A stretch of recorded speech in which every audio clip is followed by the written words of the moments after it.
ಇನ್ನು ಶಿರೂರು ಬಳಿ 4 ದಿನಗಳಿಂದ ಮಣ್ಣು ತೆರವು ಕಾರ್ಯ ನಡೀತಾ ಇದೆ. ಮಣ್ಣು ತೆರವು ಕಾರ್ಯಕ್ಕೆ ಅಡ್ಡಿ ಆಗ್ತಿರುವಂತಹ ಮಳೆ, ಸೊ ಗುಡ್ಡ ಕುಸಿಯುವಂಥ ಆತಂಕದಿಂದ ಆ ನಡುವೆ ಈಗ ಕಾರ್ಯಾಚರಣೆಯಲ್ಲಿ ನಡೀತಾ ಇದೆ. ಸೊ ಅಂಕೋಲಾ ತಾಲೂಕಿನ ಶಿರೂರಿನಲ್ಲಿ ಈಗ ಈ ಪ್ರವಾಹ ಏನಿದೆ ಅಥವಾ ಗುಡ್ಡ ಕುಸಿತ ಸಾಕಷ್ಟು ಕ್ಲಿಷ್ಟಕರವಾದಂಥ ಒಂದು ಪರಿಸ್ಥಿತಿ ಅದು. ಸೊ ಮಣ್ಣು ತೆರವು ಕಾರ್ಯಕ್ಕೆ ಅಡ್ಡಿ ಆಗ್ತಿರುವಂಥ ಮಳೆ, ಆಲ್ಮೋಸ್ಟ್ ಒಂದು 500 ಮೀಟರ್ನಷ್ಟು ಮಣ್ಣು ಬಂದು ಕುಸಿದು ಬಿದ್ದಿದೆ ಅಲ್ಲಿ. ಸೊ ಅದನ್ನು ಕ್ಲಿಯರ್ ಮಾಡೋದು ದೊಡ್ಡ ದೊಡ್ಡ ಬಂಡೆಗಳು ಕೂಡ ಇರೋದರಿಂದ ಸವಾಲಾಗಿದೆ. ಸೊ ನಮ್ಮ ಪ್ರತಿನಿಧಿ ಅಣ್ಣಪ್ಪ ಬಾರ್ಕಿ ಪ್ರತ್ಯಕ್ಷ ವರದಿ ಕೊಟ್ಟಿದ್ದಾರೆ, ಬನ್ನಿ ನೋಡೋಣ. ಉತ್ತರ ಕನ್ನಡ ಜಿಲ್ಲೆಯ ಅಂಕೋಲಾ ತಾಲೂಕಿನ ಶಿರೂರು ಬಳಿ ಗುಡ್ಡ ಕುಸಿತ ಆಗಿ ಇಂದಿಗೆ 4 ದಿನ ಆಗಿರುವಂಥದ್ದು. 4 ದಿನದಿಂದ ನಿರಂತರವಾಗಿ ಜಿಲ್ಲಾಡಳಿತ ಕಾರ್ಯಾಚರಣೆ ಮಾಡ್ತಾ ಇರುವಂಥದ್ದು ನಾನು ನಿಮಗೆ ದೃಶ್ಯಾವಳಿಗಳಲ್ಲಿ ತೋರಿಸ್ತಾ ಹೋಗ್ತಾ ಇದ್ದೀನಿ.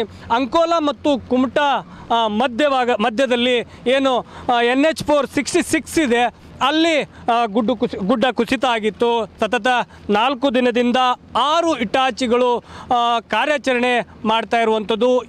6 ಜನರು ಈಗ ಮೃತದೇಹ ಪತ್ತೆ ಆಗಿರುವಂಥದ್ದು. ಇಲ್ಲಿ ಒಂದು ಸ್ವಿಫ್ಟ್ ಕಾರ್ ಇದೆ, ಜೊತೆಗೆ ಒಂದು ಲಾರಿ ಕೂಡ ಇದರಲ್ಲಿ ಸಿಕ್ಕಾಕೊಂಡಿದೆ ಅನ್ನುವಂಥ ಮಾಹಿತಿ ಸಿಕ್ಕಿದೆ. ಯಾಕಂದರೆ GPS ಹಾಕಿದಾಗ ಸಂಬಂಧಿಕರು ಇಲ್ಲೇ ಇದೆ ಅನ್ನುವಂಥ ಮಾಹಿತಿ ಈಗ ಇದ್ದಿರುವಂಥದ್ದು. ಹಾಗಾಗಿ ಇಲ್ಲಿ ಏನು ಸ್ವಿಫ್ಟ್ ಕಾರ್ನಲ್ಲಿ ಎಷ್ಟು ಜನ ಇದ್ದರು, ಜೊತೆಗೆ ಲಾರಿಯಲ್ಲಿ ಎಷ್ಟು ಜನ ಇದ್ದರು ಅನ್ನುವಂಥದ್ದೇ ಯಕ್ಷ ಪ್ರಶ್ನೆಯಾಗಿ ಕಾಣ್ತಾ ಇದೆ. ಪ್ರಮುಖವಾಗಿ ಈ ಏನು ಇಲ್ಲಿ ಶಿರೂರು ಗುಡ್ಡ ಇದೆ, ಈ ಗುಡ್ಡದ ಪಕ್ಕದಲ್ಲಿ ಏನು ಇಲ್ಲಿ ಒಂದು ಟೀ ಅಂಗಡಿ ಇತ್ತು. ಆ ಟೀ ಅಂಗಡಿಯವರು ಎಲ್ಲರೂ ಸಾವನ್ನಪ್ಪಿದ್ದಾರೆ. ಆದರೆ ಅದರ ಪಕ್ಕದಲ್ಲೇ ಇಲ್ಲಿ ಲಾರಿ ಚಾಲಕರು ಬಂದು ಸ್ನಾನ ಮಾಡ್ತಿದ್ರು ಅನ್ನುವಂಥ ಮಾಹಿತಿ ಕೂಡ ಇರುವಂಥದ್ದು. ಇವರು ಇದರಲ್ಲಿ ಇನ್ನೂ ಎಷ್ಟು ಜನ ಇದ್ದಾರೆ ಅನ್ನುವಂಥ ಮಾತು ಇರುವಂಥದ್ದು. ಒಟ್ಟಾರೆ ಉತ್ತರ ಕನ್ನಡ ಜಿಲ್ಲೆಯಲ್ಲಿ ಸುರಿಯುತ್ತಿರುವಂಥ ಧಾರಾಕಾರ ಮಳೆಗೆ ಕಳೆದ 15 ದಿನಗಳಿಂದ ಸೂರ್ಯನ ಮುಖ ದರ್ಶನವೇ ಆಗಿಲ್ಲ ಅನ್ನುವಂಥ ಮಾತುಗಳನ್ನು ಜನರು ಹೇಳ್ತಾ ಇರುವಂಥದ್ದು. ನಾನಿಲ್ಲಿ ಪಕ್ಕದಲ್ಲಿ ತೋರಿಸ್ತಾ ಹೋಗ್ತಾ ಇದ್ದೀನಿ, ನೀವು ನೋಡ್ತಾ ಇರ್ಬೋದು. ಗಂಗಾವಳಿ ನದಿ ಇದು. ಈ ನದಿಯಲ್ಲಿ ಕಟ್ಟಿಗೆಗಳು ಯಥೇಚ್ಛವಾಗಿ ತೇಲಿ ಬರುತ್ತೆ. ಈ ಉಳುವಗೆರೆ ಅನ್ನುವಂಥ ಗ್ರಾಮ ಏನಿದೆ, ಈ ಗ್ರಾಮದಲ್ಲಿ ಸುಮಾರು 14 ಜನರು ಈಗ ಚಿಕಿತ್ಸೆಯನ್ನು ಕುಮಟಾ ತಾಲೂಕು ಆಸ್ಪತ್ರೆಯಲ್ಲಿ ಪಡಿತಾ ಇರುವಂಥದ್ದು. ಜೊತೆಗೆ ಅಲ್ಲಿರುವಂಥ ಮನೆಯ ಅವಶೇಷಗಳು 3 ಮನೆ ಇದೆ ಅನ್ನುವಂಥ ಮಾಹಿತಿ ಇರುವಂಥದ್ದು. ಇಲ್ಲಿ ದೃಶ್ಯಾವಳಿಗಳಲ್ಲಿ ತೋರಿಸ್ತಾ ಇದ್ದೀನಿ. ರಸ್ತೆಯನ್ನು ಏನು ತೆರವು ಮಾಡ್ತಾ ಇದ್ದಾರೆ, ಕಾರ್ಯಾಚರಣೆ ನಡೀತಾ ಇದೆ. ಇದರ ಮುಂಭಾಗದಲ್ಲಿ ಈಗ ಇಟಾಚಿಯ ಮುಂಭಾಗದಲ್ಲಿ ಅಂಟಿಕೊಂಡು ಆ ಗುಡ್ಡ ಇರುವಂಥದ್ದು. ಆ ಗುಡ್ಡದ ಮಣ್ಣು ತೆರವಾದ ರಸ್ತೆಯಲ್ಲಿರುವಂಥ ಮಣ್ಣು ತೆರವಾದ ನಂತರ ಮೇಲ್ಗಡೆಯಿಂದ ಗುಡ್ಡ ಕುಸಿಯುತ್ತೆ ಅನ್ನುವಂಥ ಆತಂಕ ಕೂಡ ಎದುರಾಗಿರುವಂಥದ್ದು. ಜೊತೆಗೆ ಯಥೇಚ್ಛವಾಗಿ ಮಳೆ ಆಗ್ತಿರುವುದರಿಂದ ಕಾರ್ಯಾಚರಣೆಗೂ ಕೂಡ ಅಡ್ಡಿ ಆಗ್ತಾ ಇರುವಂಥದ್ದು. ಕಳೆದ 4 ದಿನಗಳಿಂದ ಕಾರ್ಯಾಚರಣೆ ಮಾಡ್ತಾ ಇದ್ದರೂ ಕೂಡ ಕೇವಲ ಅರ್ಧದ ಭಾಗದಷ್ಟು ಮಾತ್ರ ಕಾರ್ಯಾಚರಣೆ ಮುಗಿದಿರುವಂಥದ್ದು. ಇನ್ನು 2 ರಿಂದ 3 ದಿನ ಈ ಕಾರ್ಯಾಚರಣೆ ಆಗಬೇಕಾಗುತ್ತೆ ಅನ್ನುವಂಥ ಮಾಹಿತಿ ಇರುವಂಥದ್ದು. ಈ ಮಣ್ಣಲ್ಲಿ ಇನ್ನೂ ಎಷ್ಟು ಜನ ಸಮಾಧಿ ಆಗಿದ್ದಾರೆ ಅನ್ನುವಂಥದ್ದೇ ಯಕ್ಷ ಪ್ರಶ್ನೆ ಕಾಡ್ತಾ ಇದೆ. NDRF ಮತ್ತು SDRF ತಂಡವನ್ನು ಸ್ಥಳದಲ್ಲಿ ಬೀಡಿಟ್ಟುಕೊಂಡು ಕಾರ್ಯಾಚರಣೆಯನ್ನು ಮಾಡ್ತಾ ಇರುವಂಥದ್ದು. ಒಟ್ಟಾರೆ ಈ ಮಳೆಗೆ ರುದ್ರ ನರ್ತನಕ್ಕೆ ಈ ಭಾಗದ ಜನರ ಬದುಕು ದುಸ್ಥಿರವಾಗಿರುವಂಥದ್ದಂತೂ ಸತ್ಯ. ಕ್ಯಾಮ್ರಾ ಪರ್ಸನ್ ಪಕ್ಕೀರ್ಗೌಡ ಜೊತೆ ಅಣ್ಣಪ್ಪ ಬಾರ್ಕಿ, ಉತ್ತರ ಕನ್ನಡ. ಇನ್ನು ಶಿರೂರು ರಾಷ್ಟ್ರೀಯ ಹೆದ್ದಾರಿಯಲ್ಲಿ ಗುಡ್ಡ ಕುಸಿತ ಪ್ರಕರಣಕ್ಕೆ ಸಂಬಂಧಪಟ್ಟ ಹಾಗೆ ಗಂಗಾವಳಿ ನದಿಯಲ್ಲಿ ಹೆಚ್ಚು ಮೃತದೇಹಗಳು ಪತ್ತೆ ಇರುವಂಥ ಹಿನ್ನೆಲೆ ಸೊ 2ನೇ ಹಂತದ ಕಾರ್ಯಾಚರಣೆಗೆ ಮುಂದಾಗಿದೆ ಜಿಲ್ಲಾಡಳಿತ.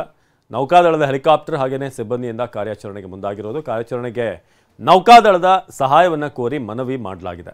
ಜಿಲ್ಲಾಧಿಕಾರಿಗಳ ಮನವಿಗೆ ಸ್ಪಂದಿಸಿರುವಂಥ ನೌಕಾದಳ ಸಿಬ್ಬಂದಿಯಿಂದ ಇಂದಿನಿಂದ ಕಾರ್ಯಾಚರಣೆ ಆರಂಭ ಆಗಲಿದೆ. ಇನ್ನು ಇಲ್ಲಿನ ಜಿಲ್ಲಾಧಿಕಾರಿಗಳು ಲಕ್ಷ್ಮೀಪ್ರಿಯ ಅವ್ರನ್ನ ಮಾತನಾಡಿಸಲಾಯಿತು. ಬನ್ನಿ ಏನು ಹೇಳಿದ್ರು ನೋಡೋಣ. ಉತ್ತರ ಕನ್ನಡ ಜಿಲ್ಲೆಯ ಅಂಕೋಲಾ ತಾಲೂಕಿನ ಶಿರೂರು ರಾಷ್ಟ್ರೀಯ ಹೆದ್ದಾರಿಯಲ್ಲಿ ಏನು ಗುಡ್ಡ ಕುಸಿತವಾಗಿದೆ, ಗುಡ್ಡ ಕುಸಿತದ ಮೃತದೇಹಗಳ ಶೋಧ ಕಾರ್ಯಾಚರಣೆ ಒಂದು ಕಡೆಗೆ ಭರದಿಂದ ಸಾಗಿದೆ. ಅಷ್ಟೇ ಅಲ್ಲದೆ ರಾಷ್ಟ್ರೀಯ ಹೆದ್ದಾರಿಯಲ್ಲಿನ ಮಣ್ಣು ತೆರವು ಕಾರ್ಯಾಚರಣೆಯೂ ಸಹಿತ ನಡೀತಾ ಇದೆ. ಈ ವಿಚಾರವಾಗಿ ಮಾತನಾಡಲಿಕ್ಕೆ ಉತ್ತರ ಕನ್ನಡ ಜಿಲ್ಲಾಧಿಕಾರಿ ಅವರು ನಮ್ಮ ಜೊತೆಗೆ ಇದ್ದಾರೆ, ಮಾತಾಡ್ಸೋಣ. ಮಣ್ಣು ತೆರವು ಕಾರ್ಯಾಚರಣೆ ನಡೀತಾ ಇದೆ, ಬಟ್ ವಿಳಂಬ ಆಗ್ತಾ ಇದೆ. ಯಾಕೆ ವಿಳಂಬ ಆಗ್ತಾ ಇದೆ? ಟೋಟಲ್ 7 ಬಾಡೀಸ್ ನಮಗೆ ಸಿಕ್ಕಿದೆ. ಇನ್ನೊಂದು ಬಾಡಿ ಕೂಡ ಸಿಕ್ಕಿದೆ, ಹಾಫ್ ಪೋರ್ಷನ್. ಸೊ ಅದು ಕೂಡ ನಿಯರೆಸ್ಟ್ ಹಾಸ್ಪಿಟಲ್ಗೆ ಕಳಿಸಿ DNA ಟೆಸ್ಟಿಂಗ್ ಮಾಡ್ತಾ ಇದ್ದೀವಿ. ಅವ್ರ ಫ್ಯಾಮಿಲಿಯವರು ಇಲ್ಲಿ ಇದ್ದಾರೆ. ವೆದರ್ ಅವ್ರದ್ದಾ ಇಲ್ಲ ಇನ್ನೊಬ್ಬರು ಟ್ರಕ್ ಡ್ರೈವರ್ದಾ ಅಂತ ನಾವು we are trying to find out. ಅದು ಒಂದು. And as you can see weather continuous rain ಇದೆ ಆ್ಯಂಡ್ ನಾವು ಮಣ್ಣು ತೆಗೆಯುವಾಗ ಇನ್ನೂ ಕೂಡ ಕುಸಿತಾ ಇದೆ. ಸೊ ಅದು ಸೇಫ್ಟಿ ನೋಡಿಕೊಂಡೇ ನಾವು ಪ್ರಾಸೆಸ್ ಮಾಡಬೇಕಾಗತ್ತೆ. ಆ್ಯಸ್ ಫಾಸ್ಟ್ ಆಸ್ ಪಾಸಿಬಲ್ ನಾವು ಪ್ರಯತ್ನ ಮಾಡ್ತಾ ಇದ್ದೀವಿ. ನೌಕಾದಳದ ಏನಾದರೂ ಬೇರೆ ಇದರಿಂದ ಕಾರ್ಯಾಚರಣೆಗೆ ಏನಾದರೂ ಪ್ಲ್ಯಾನ್ ಮಾಡ್ತೀರಾ ಹೆಂಗೆ ಮೇಡಮ್? ಇಲ್ಲ, ನಾವು ನಿನ್ನೆ ತನಕ ಟ್ರೈ ಮಾಡಿದ್ದೀವಿ. ಇಫ್ ಅಟ್ ಆಲ್ ಏನಾದರೂ ಬಾಡಿ ಇದ್ದರೆ ಅದು ಮೇಲೆ ಬಂದಿರಬೇಕು. ಸೊ ಔಟ್ ಆಫ್ 7 ಬಾಡೀಸ್ ನಮಗೆ ಸಿಕ್ಕಿದೆ. ರಿಮೈನಿಂಗ್ 3 ನಾವು ಇವರಿಗೆ ಬರೆದಿದ್ದೀವಿ, ಕೋಸ್ಟ್ ಗಾರ್ಡ್ ಅವರಿಗೆ. ಅವ್ರ ಹತ್ರ ಹೆಲಿಕಾಪ್ಟರ್ ಇದೆ.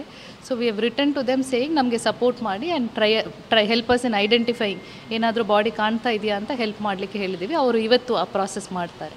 ಜಿಲ್ಲಾಧಿಕಾರಿಯಾಗಿ ಜನರಿಗೆ ಏನು ಹೇಳಬೇಕು? ಇಲ್ಲ, 2 ನಾವು ಮಾಡಿದ್ವಿ. ಒಂದು, ಎಲ್ಲ PDOs VA RI ಅವರಿಗೆ ಸ್ಟ್ರಿಕ್ಟಾಗಿ ನಾವು ಹೇಳಿದ್ದೀವಿ, ಮನೆಗೆ ಹೋಗಿ ವಿಸಿಟ್ ಮಾಡಬೇಕು.